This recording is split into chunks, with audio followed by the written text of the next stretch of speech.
ಋಷಿ, ಮುನಿ, ಸನ್ಯಾಸಿ, ಸಂತರು, ಯೋಗಿಗಳಿಗೂ ಇರುವ ವ್ಯತ್ಯಾಸವೇನು? ನಾವು ನಮ್ಮ ಧರ್ಮದಲ್ಲಿ ಋಷಿ, ಮುನಿಗಳನ್ನು, ಸಂತರು, ಸನ್ಯಾಸಿಗಳನ್ನು ಹಾಗೂ ಯೋಗಿಗಳನ್ನು ನೋಡುತ್ತೇವೆ. ಇವರೆಲ್ಲರೂ ಕೂಡ ಒಂದೇ ಅಥವಾ ಬೇರೆ ಬೇರೆಯೇ ಎಂಬುದು ನಿಮಗೆ ತಿಳಿದಿದೆ. ಋಷಿ, ಮುನಿಗಳಿಗೂ, ಸಂತರು, ಸನ್ಯಾಸಿಗಳಿಗೂ ಮತ್ತು ಯೋಗಿಗಳಿಗೂ ಇರುವ ವ್ಯತ್ಯಾಸಗಳೇನು? ಹಿಂದೂ ಧರ್ಮದ ವೈದಿಕ ಗ್ರಂಥಗಳಲ್ಲಿ ಋಷಿಗಳು, ಮುನಿಗಳು, ಯೋಗಿಗಳು ಮತ್ತು ಸಂತರು ಪ್ರಮುಖ ಕೊಡುಗೆಗಳ ಕುರಿತು ಸಾಕಷ್ಟು ಉಲ್ಲೇಖಗಳಿರುವುದನ್ನು ನೀವು ಗಮನಿಸಿರಬಹುದು. ಋಷಿಗಳು ಶಾಸ್ತ್ರಗಳ ಆಳವಾದ ಜ್ಞಾನವನ್ನು ಹೊಂದಿರುವವರು.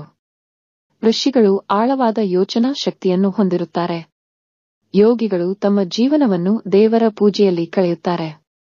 ಸಂತರು ಸಮಾಜಕ್ಕೆ ಸರಿಯಾದ ದಾರಿ ತೋರಿಸುತ್ತಾರೆ. ಮುನಿಗಳು ಸರಿಯಾದ ಮಾರ್ಗವನ್ನು ಅನುಸರಿಸುತ್ತಾರೆ ಮತ್ತು ತಪಸ್ವಿಗಳು ಜಗತ್ತನ್ನು ತ್ಯಜಿಸಿ ದೇವರ ಹುಡುಕಾಟದಲ್ಲಿ ಜೀವನವನ್ನು ಸಾಗಿಸುತ್ತಾರೆ. ಇವರೆಲ್ಲರ ವಿಭಿನ್ನ ಪ್ರಾಮುಖ್ಯತೆಯನ್ನು ವೈದಿಕ ಗ್ರಂಥಗಳಲ್ಲಿ ವಿವರವಾಗಿ ವಿವರಿಸಲಾಗಿದೆ. ಇವರ ನಡುವೆ ಇರುವ ವ್ಯತ್ಯಾಸಗಳೇನು ಎಂಬುದನ್ನು ನೋಡೋಣ. ಋಷಿಗಳು ವೇದಗಳಲ್ಲಿ ತಮ್ಮ ಧರ್ಮಗ್ರಂಥಗಳ ಬಗ್ಗೆ ಎಲ್ಲವನ್ನೂ ತಿಳಿದುಕೊಂಡವರಿಗೆ ಮತ್ತು ಎಲ್ಲದರ ಹಿಂದೆ ಇರುವ ವಿಜ್ಞಾನವನ್ನು ಅರಿತಿರುವವರಿಗೆ ಋಷಿಗಳು ಎಂದು ಕರೆಯಲಾಗುತ್ತದೆ. ಋಷಿಗಳೆಂದರೆ ಎಲ್ಲವನ್ನೂ ತಿಳಿದವರು. ಅವರು ಹೇಳುವುದು ಎಂದಿಗೂ ಸುಳ್ಳಲ್ಲ, ಆದ್ದರಿಂದ ಅವರು ನೀಡಿದ ಶಾಪಗಳು ಮತ್ತು ಆಶೀರ್ವಾದಗಳು ಎಂದಿಗೂ ಸುಳ್ಳಾಗುವುದಿಲ್ಲ. ವೇದಕಾಲದ ಋಷಿಮುನಿಗಳನ್ನು ನಾವು ವಿಜ್ಞಾನಿಗಳೆಂದು ಕರೆಯಬಹುದು. ವೇದದ ಋಷಿಗಳು ಹಿಂದೂ ಧಾರ್ಮಿಕ ಗ್ರಂಥಗಳಲ್ಲಿ 4 ರೀತಿಯ ಋಷಿಗಳ ಕುರಿತು ಉಲ್ಲೇಖವನ್ನು ಮಾಡಲಾಗಿದೆ. ಮೊದಲನೇ ಋಷಿ ಮಹಾಋಷಿ, ಎರಡನೇ ಋಷಿ ರಾಜ ಋಷಿ, ಮೂರನೇ ಋಷಿ ದೇವ ಋಷಿ, ನಾಲ್ಕನೇ ಋಷಿ ಬ್ರಹ್ಮ ಋಷಿ. ಬ್ರಹ್ಮ ಋಷಿಗಳೆಂದರೆ ವಿಶ್ವಾಮಿತ್ರರು ಮತ್ತು ವಸಿಷ್ಠರಾಗಿದ್ದರು. ಮುನಿ ಪದದ ಅರ್ಥ. ಮುನಿ ಎಂಬ ಪದವು ಮನನ್ ಎಂಬ ಸಂಸ್ಕೃತ ಪದದಿಂದ ಬಂದಿದೆ. ಅಂದರೆ ಮುನಿಯನ್ನು ಬಹಳ ಆಳವಾಗಿ ಯೋಚಿಸುವವರು ಎಂದು ಕರೆಯಲಾಗುತ್ತದೆ. ಅವರ ಯೋಚನಾ ಶಕ್ತಿ ನಮಗಿಂತ ಅತ್ಯಂತ ವೇಗವಾಗಿರುತ್ತದೆ. ಸಂತರು ಎಂದರೇನು?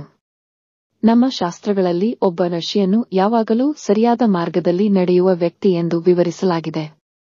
ಯಾರಿಗೂ ತಪ್ಪು ಮಾಡದ ಮತ್ತು ಕಠಿಣ ತಪಸ್ಸಿನಿಂದ ಜ್ಞಾನವನ್ನು ಪಡೆದವರನ್ನು ಸಂತರು ಎಂದು ಕರೆಯಲಾಗುತ್ತದೆ. ಇದರಿಂದ ಸಮಾಜಕ್ಕೆ ಸಾಕಷ್ಟು ಪ್ರಯೋಜನವಿದೆ.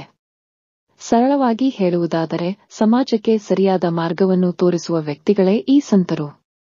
ಸನ್ಯಾಸಿಗಳು ಮತ್ತು ಯೋಗಿಗಳು ಯಾರು? ಸನ್ಯಾಸಿಗಳೆಂದರೆ ಇಹಲೋಕ ತ್ಯಜಿಸಿದವರು.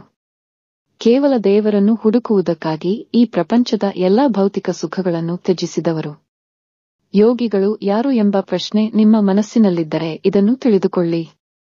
ಯೋಗಿಗಳು ತಮ್ಮನ್ನು ಯೋಗಿಗಳೆಂದು ಕರೆದುಕೊಳ್ಳುತ್ತಾರೆ ಮತ್ತು ಅವರ ಸಂಪೂರ್ಣ ಜೀವನವನ್ನು ದೇವರ ಆರಾಧನೆಯಲ್ಲಿ ಕಳೆಯುತ್ತಾರೆ. ಉತ್ತಮ ಮಾಹಿತಿಗಾಗಿ ಶಿವ ಕಾರಂತರು ಮಾಹಿತಿ ಶಾಲೆ ಚಾನೆಲ್ ಅನ್ನು ಲೈಕ್, ಶೇರ್ ಮತ್ತು ಸಬ್ಸ್ಕ್ರೈಬ್ ಮಾಡಿ. ಉಪಯುಕ್ತ ಮಾಹಿತಿಯೊಂದಿಗೆ ಮುಂದಿನ ವಿಡಿಯೋದಲ್ಲಿ ಸಿಗೋಣ. ಧನ್ಯವಾದಗಳು.